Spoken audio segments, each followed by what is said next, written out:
Good afternoon. My name is John Bell and I'm here to talk with you today with our Youth for a Healthy Ocean. Our oceans will decide our future, and our session this afternoon is to talk to the people who are the future of our ocean.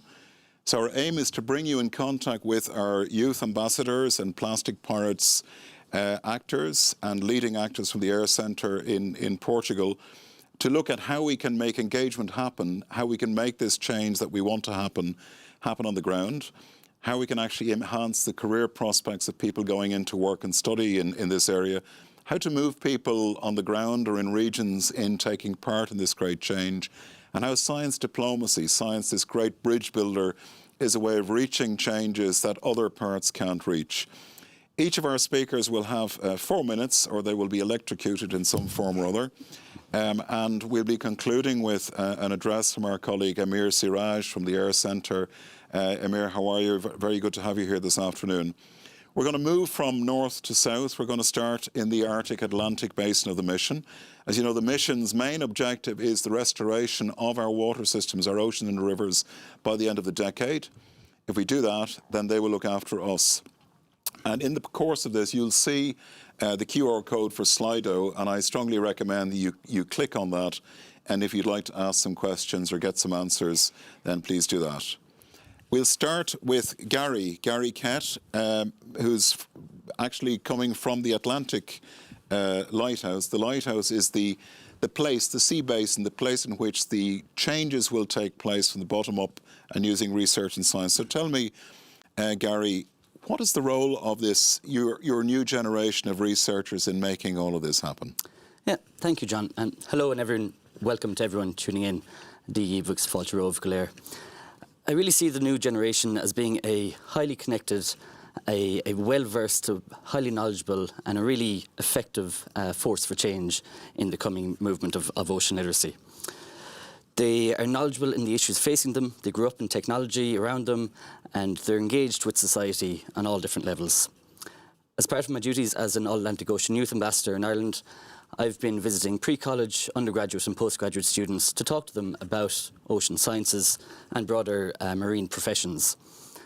Generally, with students pre-going into college, they would have had career guidance and they would have had work experience, but largely they're not familiar, or not as familiar as I would like, with ocean professions and the routes into them particularly. When I talk to these students, undergraduate or pre-college students, I kind of share my own experiences with them, my experience from the Adriatic to the Celtic Sea, studying marine mammal ecology, or conducting fish stock assessments off the Northeast Atlantic, or working with the offshore energy or the fisheries industries on their impact mitigation and community engagement, or even now as a pre-doctor in aquatic animal health in the University College of Cork, working in sustainable aquaculture. Generally, the students are unfamiliar with these fields. They're not used to hearing about these kind of careers, and they're certainly not familiar with them being attainable locally. They're also quite happily surprised to know that a career in marine science can offer fulfillment and meaning and purpose and, importantly, action, climate action, ocean action. It's very inspirational. So the path to ocean sciences isn't clear enough, I feel, and we can really work on that with targeted communication and highlighting the pathways of routes of entry. They are very inspirational. Early career researchers and youth really understand the value of integrating marine science and marine fields into the far reaches of society. They're teaming up with artists and storytellers and filmmakers, entrepreneurs, social media influencers, all different reaches of society. And these are the knowledge streams and the languages that youth and community are using. So I think it's very important to tap into those and create ocean literacy as an everyday conversation and bring it into the forefront. ECOPs assess their own strengths. ECOPs, early career ocean professionals, they really assess their own strengths and their ambitions and their goals, and they tie in their values with these other aspects of society, and we really work together to see how we can integrate and better move forward together. So I also deal a lot with postgraduates, masters and PhD students around Ireland and around Europe, and we discuss the current career barriers and the issues facing them, keeping them in marine science. They're a highly skilled and a driven group of people. They're conducting novel research, they're developing new techniques, improving policy, and building networks globally. Technologically, they're very fluent. They handle and create large data sets, and they have strong analytical capacity. And societally, they're highly engaged, creating ocean literacy projects and science, citizen science projects. However, they do face several challenges. Importantly, these really obstruct recruitment and retainment, crucially. Research stipends are typically not commensurate with the increasingly expensive standard of living, cost of living, and this is a big barrier to ocean science. Early career researchers demonstrate great awareness, they demonstrate systems thinking, and they demonstrate problem solving, and they're a really key, valuable resource to ocean science, and I feel it's very important that we retain them and keep them in the field after they've gone through all the training and experience in sea time, and that's something that early career researchers have expressed to me to pass on. But I do feel the generation of youth, whether they're individuals, professionals, or organised groups and activist groups, they're brave enough to reach out and ask for help, and they're brave enough to step up to the great challenge. They have unique lived experiences that should be appreciated, acknowledged and valued, and we should foster their needs, values and skills by encouraging active citizenship from a young age. So we should allow the youth to build upon the great success and the great work of the generation, the established generation, the diplomatic efforts, and really put the efforts to use. We can play to their strengths and encourage their ideas and techniques and energy. We can provide the infrastructure for their connectivity and development and equitable access to digital and in-person training. We can provide competitive opportunities and nurture a safe and secure environment in which we can work. So can I come back on that in a moment, Gary? I mean, it sounds like the connection that you're making is showing that there's an extraordinary opportunity here for a really meaningful career. If the rest of society can make the career as attractive and well supported as it needs to be. We'll come back to that in a moment. And Louisa Flenborg, I hope you can hear me where you're out there in the digital ocean, wherever you are. You're working, I know, on the Arctic Atlantic side too. How do you see the role of youth networks, including getting this intergenerational learning up and running? Yeah, hello everybody, and thank you for having me. I'm here as an Arctic representative for the All Atlantic Youth Ambassadors. So the youth networks are important drivers for inspiration, collaboration, skill development, and inclusion. And I would actually like to give some examples of this from my own personal career as an early professional PhD student. So I've always been fascinated by the ocean and the life within it. And I wanted to understand it so we could protect it in the future. And it is this passion and fascination that drew me into my career as a PhD student, now studying marine biodiversity in the Arctic. And it is this fascination and passion for the ocean that we have to grab and foster for the youth. And it is here the youth networks are really important because we might have the passion and we might have the will, but if the education and the possibilities are not there, the fascination, it cannot grow into actual knowledge. So we need, if we want experts that can solve future challenges for the ocean, we need to give the new generation an environment where they can grow and inspire each other, and meet like-minded people that can show the way for the new generation. So another important thing that the youth networks is also the international collaboration. And I see that every day in my work as a PhD student, the importance of the international collaboration. Mm-hmm. So we need to work across regions and cultures and to address the global problems that we have today. So working across disciplines and regions is really what we need to provide the opportunity for in the future. And then especially when it comes to skill development, the youth networks are really important because the youth needs to be able to make smart decisions for their future. So they need to have proper information and proper experience in order to make these decisions. And this is where the youth networks really come in. We can share knowledge, information, and skills. But this is not going to happen by itself. So we really need to be proactive and establish initiatives, funding, and support for this to happen. finally, I want to point to the factor of inclusion. The youth networks allow the youth to have a voice no matter where you're from, where you're situated, if you're sitting far away from Brussels or not. And it also not depend on your background or your skills. So because the youth wants to be included and they want to do something about their future. So I would say give them a seat so that we can make sure that their voice is heard. And this also ensure that the decisions we make today remain tomorrow.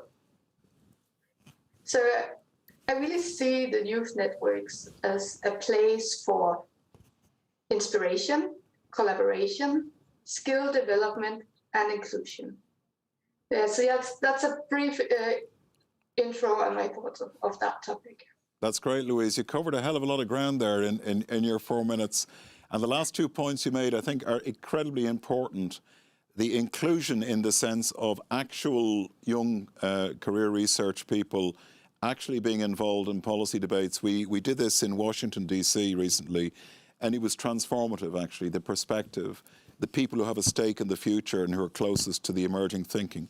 And the other aspect of inclusion, which is not just people like us reaching out to other people in society, because the ocean and the future of the ocean affects them as well. Great. So, Goramagev Galer, I'm allowed to use some Irish now at that point as well. Now, we're going to go to a slightly less cool part of the ocean, but as cool a place as you can possibly be. We're going to move towards the Mediterranean and towards the Danube and the Black Sea. So we're going to talk now with Eline Dugeny and Oana Poyana to look and see how things are panning out in your part of the great water system that we have in Europe. Eline, we met, I think, the last time in Marseille, where there's extraordinary mobilisation, and I remember you were doing a lot of work there, your teaching and your research and all the rest.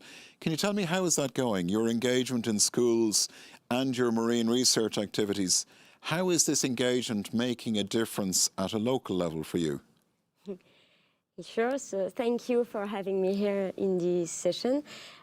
So as an early career researcher, I'm working at the Mediterranean Institute of Oceanography, and as you said, I'm teaching in the University of Toulon in the south of France.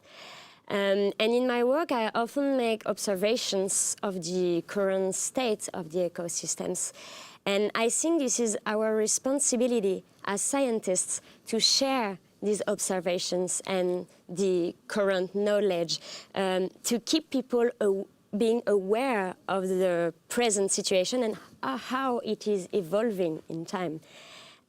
Science is a strong basis allowing to raise awareness with precision by bringing reliable information. And it establishes the link between human activities and the state, the current state of ecosystems. So as my personal engagement, I'm doing a lot of scientific events to empower citizens in giving them the key to have the reflection and think to how they can engage, being involved in the discussion to establish a better future, a sustainable future. So I participate in many conferences for broad audience, scientifics as well, and decision makers. And indeed, I did a lot of interventions in schools, activities with children, because it is important to transmit this interest in understanding how our ecosystems function.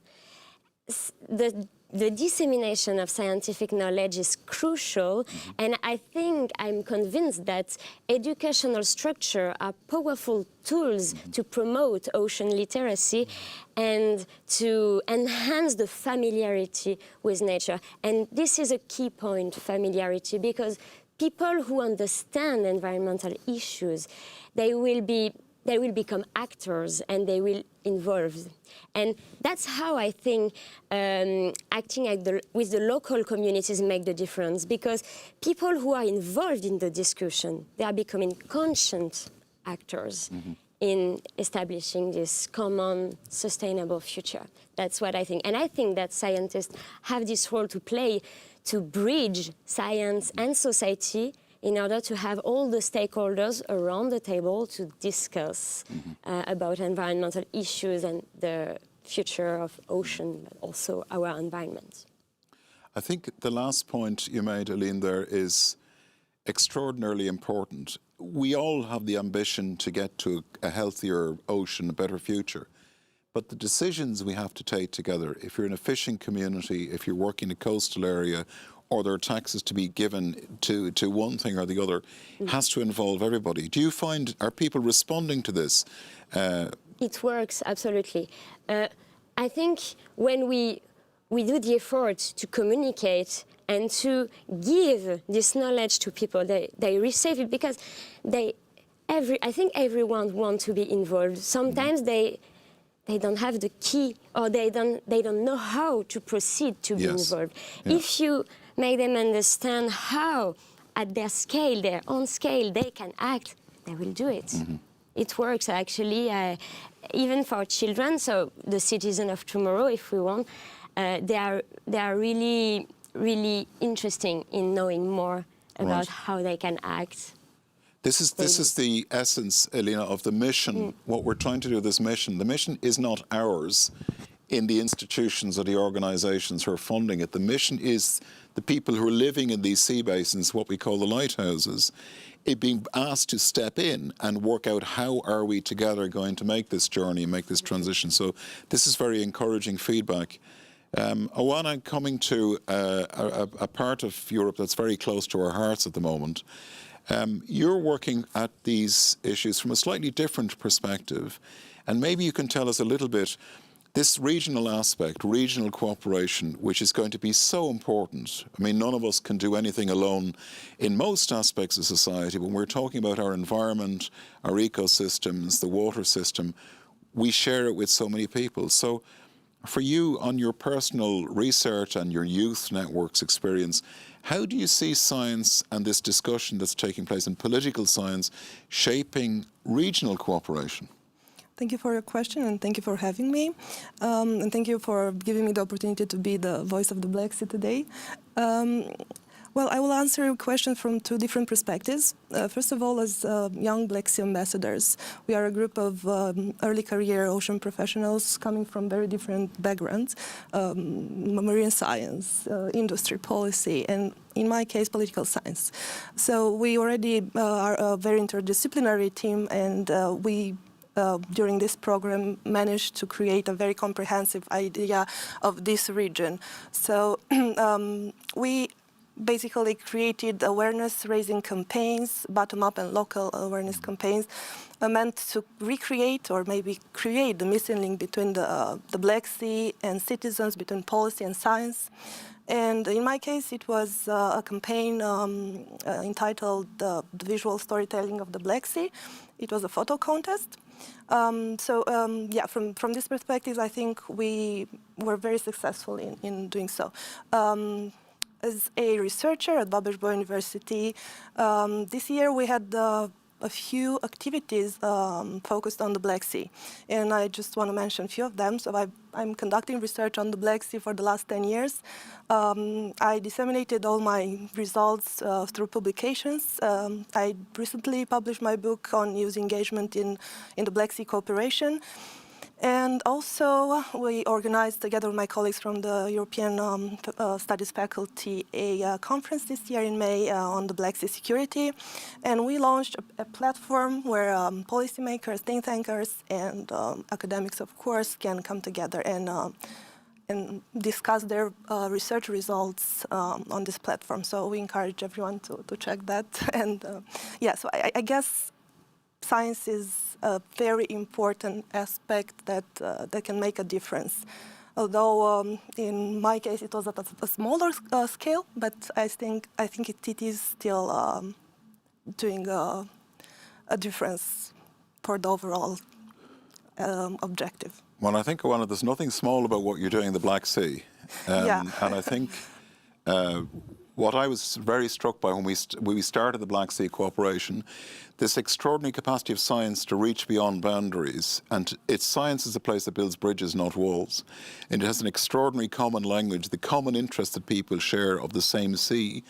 It was amazing for me to watch people who would have great difficulty in other aspects, even in a sporting context, in working together. Something about science that means collaboration and participation, which of course is all the more important now when we see what is taking place in the region. So I think what we can see from the Black Sea is even if you're starting small, you can have an impact. Definitely. I think it's one of the most neurologic points on the geopolitical map at the moment. And I think science succeeds to maintain this open dialogue, even within a context where there are hostilities. Yes.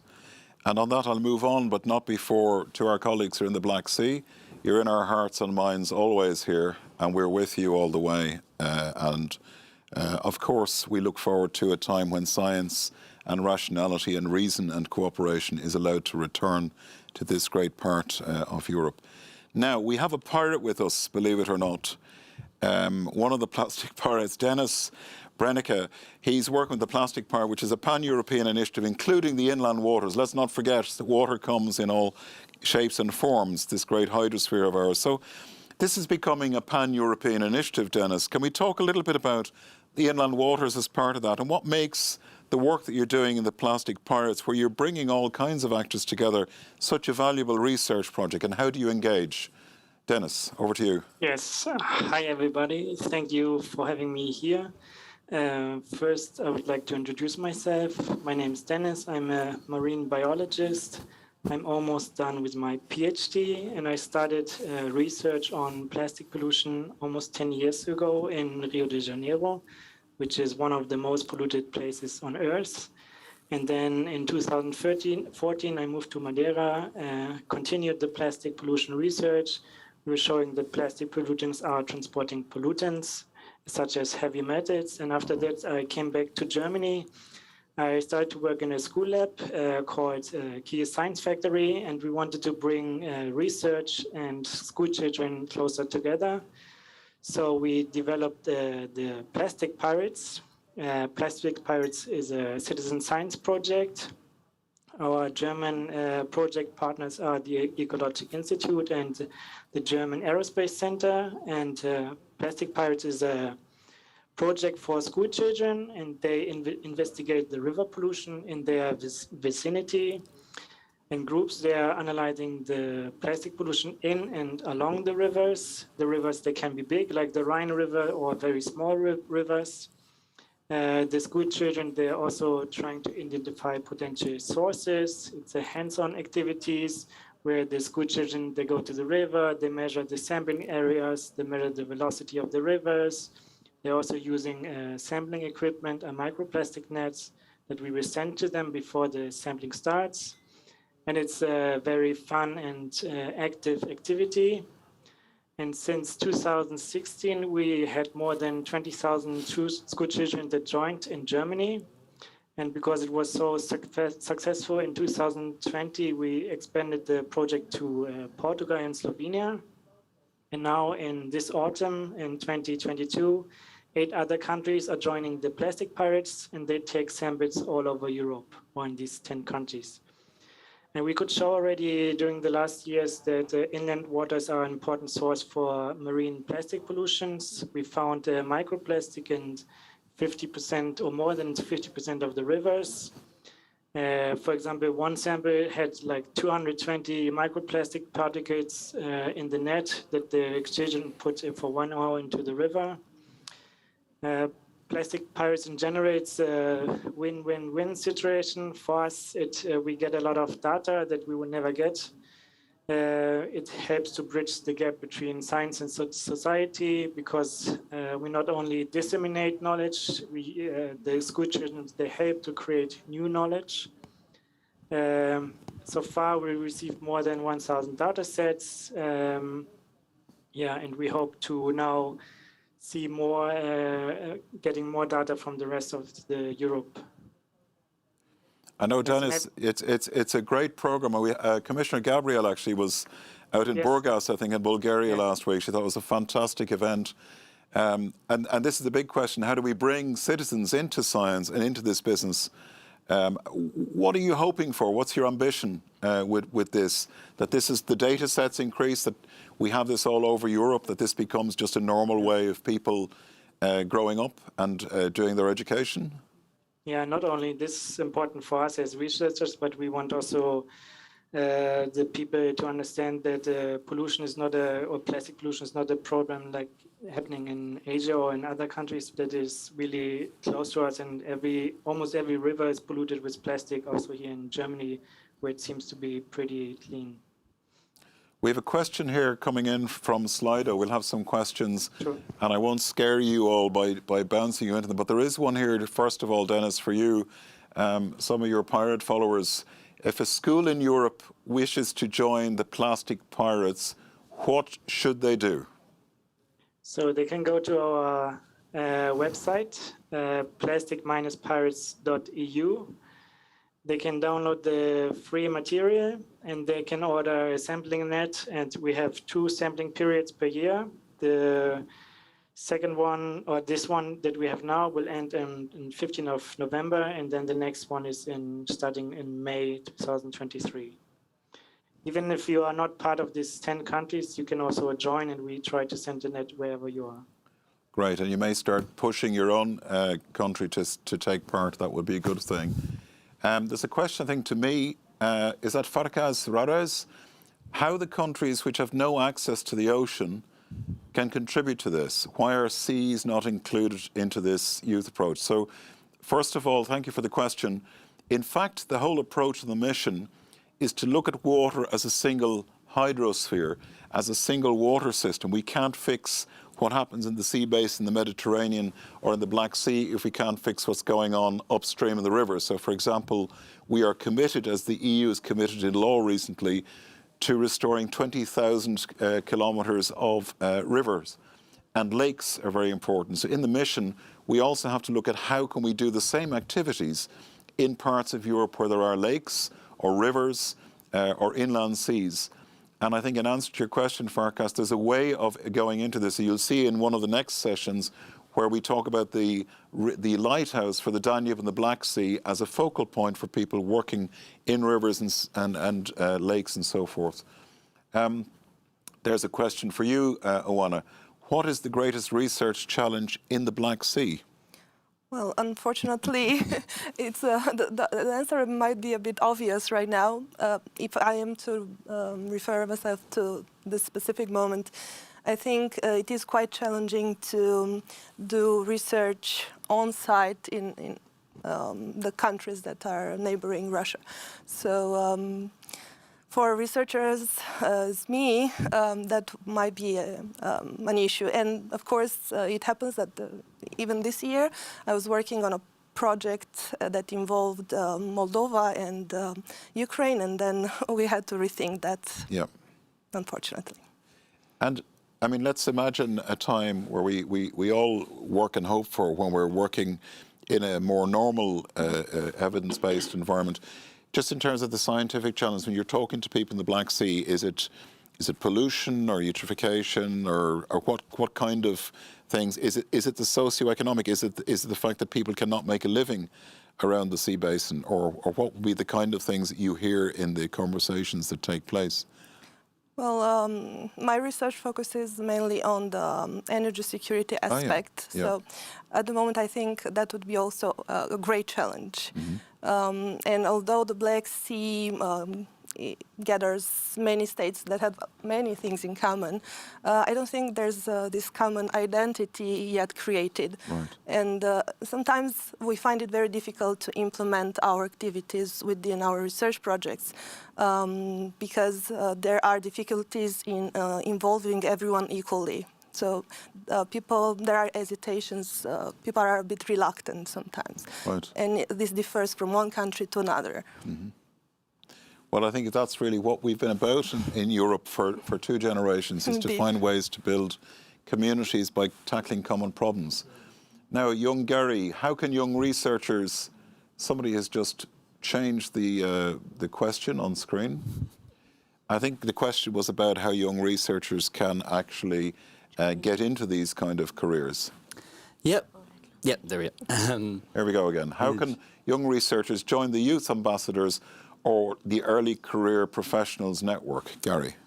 Well, there's so many different avenues to get into them, but really just by taking the initiative and putting themselves out there to contact the groups, to look out for calls or openings or any of these initiatives. So we found the All Atlantic Ocean Youth Ambassadors, connected with the Black Sea Ambassadors, the Mediterranean Ambassadors. Even then we're started building with a bridge with the Pacific Ambassadors. And no matter where you are in the world, whether that's coastal or inland, there's a great opportunity to get involved there. In terms of the specifics, go online and use your search engine and search in Youth Ambassador, Youth Programme. There's an Ocean Bridges programme for anyone who is an early career ocean professional to connect intergenerationally and to get that mentorship. But there's endless resources if you just take a moment to just look them up and drop emails to anyone or apply to any of these initiatives, whether it's Ocean Youth Ambassadors or ECOP programs. There's loads of networks, as Louise alluded to as well. So there's plenty of opportunity there, and just put your name out there. Contact any of us on Twitter, on Instagram, Facebook, or email just All Atlantic Ocean Youth Ambassadors, and we'd be very happy to point you into any further directions as well. That's great. And you can be assured that we'll be working to support these networks and to bring people in. What are the best way to communicate research results on TikTok? Well, I'm far too old to answer that question. I don't know, Liam, would you like to go first on that? Or and then Louise, maybe? I can. So actually, there are a lot of ways to communicate scientific results. There are local events, for example, organized, so basic communication with audience, talks and an audience, and the scientists have to make the scientific results easy to be understood. There are also events like I know that in France we have this, but I think it exists in a lot of countries with a different appellation, but it's like a science festival and it's national. And this is during a week, and there are plenty of events, activities, games that are organized to communicate, in fact, to make science accessible to everyone. European Researcher Night as well, which is happening right now. And this is also a funny way to abord the scientific theme. On social media, it works also. TikTok, I personally don't use it, but for example, I did a lot of videos to vulgarize my scientific topic, and this kind of short videos always works. And also, I would say, especially for the young generation, because they are very video amateurs, and so that's their common language. Louisa, any TikTok hints for us? Well, maybe I will comment on both of the questions that we just heard. Good.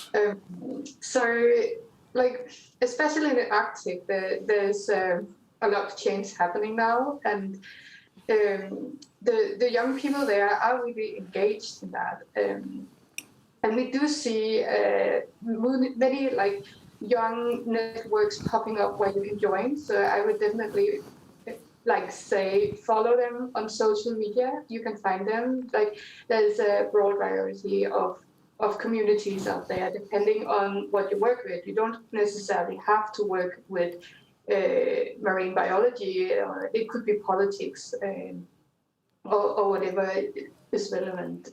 Because as we have talked about today, the ocean is really it's a broad umbrella of themes that needs to be covered. So even though you might not think that you're directly involved, you can always find a way in where you can contribute.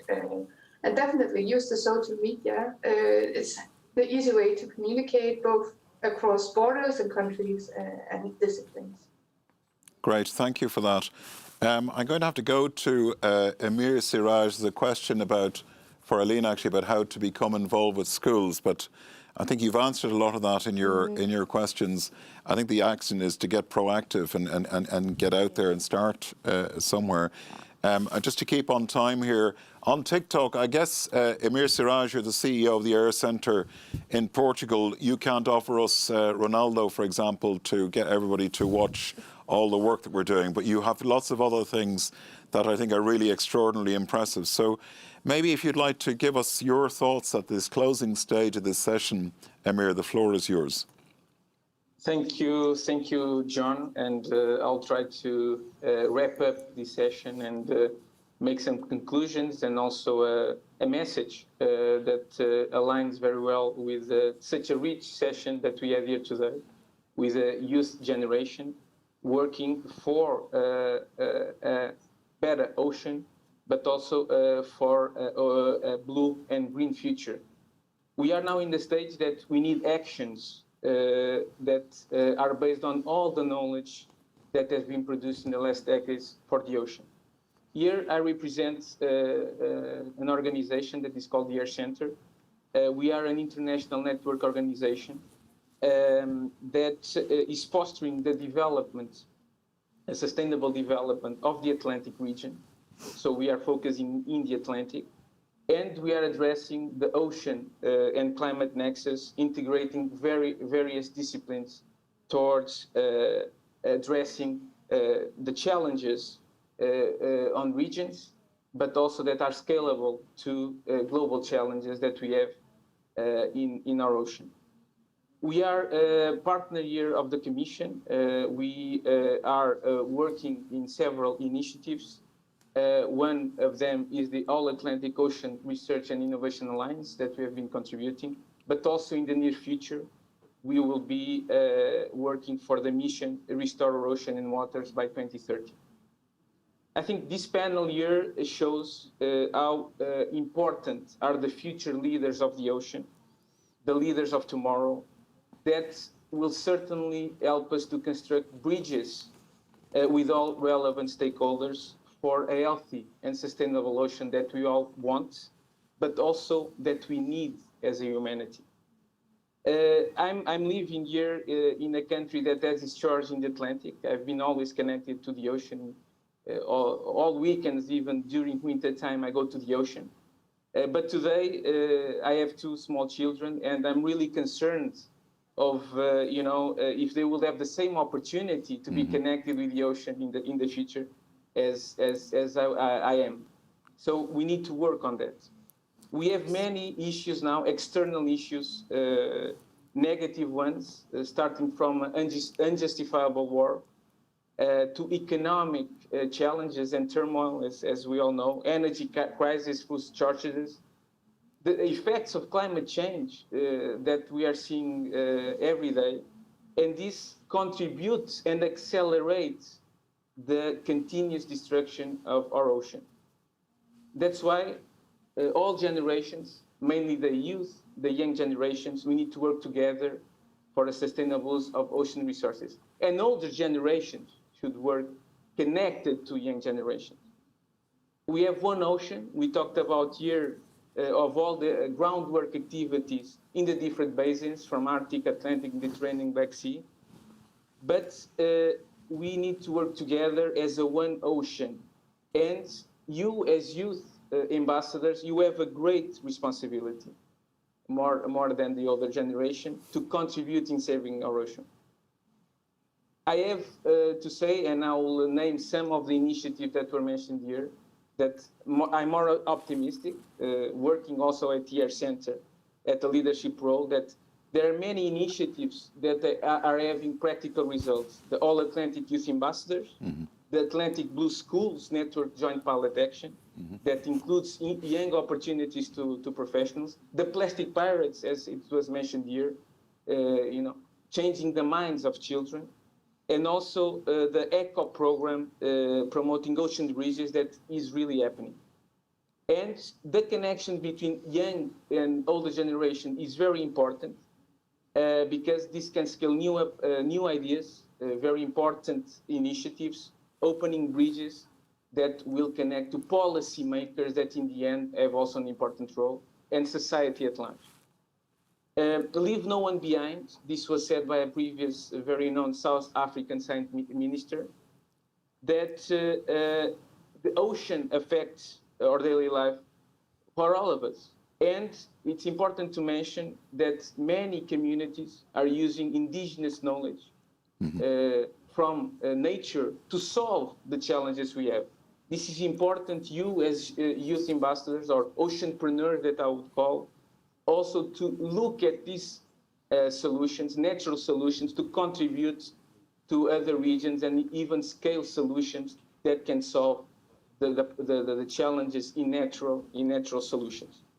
And this also is the basis of the European Union, Restore Our Ocean and Waters by 2030. I'm almost concluding. I think this was mentioned, and this is very important. The ocean is vast. No one can work, or no nation can work alone. So we need to work together. So cooperation is key. You, as youth ambassadors, at all levels, political, scientific, industry, and societal, we need to advocate and push for more cooperation and action with all these actors. I have to say, and almost concluding, that some wealthy countries that we all know are now returning to the moon, going to space as a very important goal. But I think you, as youth ambassadors, and as also as ocean ambassadors, all generations, we need to voice that we need to return to the ocean also. Not being called astronauts, but maybe oceanauts could be a possibility to that. To save, protect, and study, improve the greatest resource we have in our spaceship Earth. It's our ocean. So thank you to all. I think you are the cohort of ocean leaders. There are many more maybe assisting this session. Let's aim for a blue planet, be brave, adventurous always, and believe you can make changes. John, this is my take. Molto obrigado, Emir. Thank you. Thank you very much. And as we are about to close, we had a question from somebody asking, are these networks only open to non-marine experts? Absolutely not. We would like to see people who are marine experts and scientists be part of this too. I'm going to give, in saying thank you to all, to all of you, merci à tous. I'm going to give the last couple of minutes to each of the youth ambassadors. If you had one thing you'd like us to do, you've got one short request, what is that? Maybe Dennis, one sentence. We've got 2.5 minutes here, so we've got just enough time for each of you to say one thing you would like from this mission. What is it? Well, we would like to have more financial support to expand our projects and to keep our expertise in the project. And yeah, that's a personal thing for us. That's very clear. Louisa? I'm going to go in the same direction and say support the initiative with funding and yeah. That's very clear and doable. Elena? Support. We need support. That's a thing. We need also trust, I think. Right. We need people and older generation to believe in us and to be confident in what we can do. And we have plenty of ideas. Just yes. Trust us. I would go further than that. We should hand over to you. But Gary? Yeah, when it comes to this generation of ocean researchers and youth, support, of course, structural, financial, but really engage, elevate and accelerate. Just move it forward and bring people together and get into conversations with them, elevate, and we'll run with it together. You can't hand over just yet. You have to run with it together. Well, getting there by the looks of things. Oana? I'll have to go also with the financial support that it is, but I think we could all use more financial support, more maybe diversifying the calls for research projects, and also take action. That's great. Take action, hand over, work together across generations. Thank you to all of you. Merci à tous et à toutes. Thank you very much for everything. I hope that this has been a useful and helpful session. It's certainly inspirational for those of us who are trying to clean up the mess that our generation has created in seeing that we've got people we can work with and for in the next period of time. And I wish you all a very good afternoon. I hope you'll join us in the other sessions, the next one on the mission in the Danube, and we'll be talking also about synergies in different parts of Europe. Have a look at the mission website, join up, mobilise your community, and get out there and talk to people about the wonderful oceans and seas and rivers that are keeping our community and our civilization in place. This is John Bell. Thank you very much. Have a good afternoon. Thank you.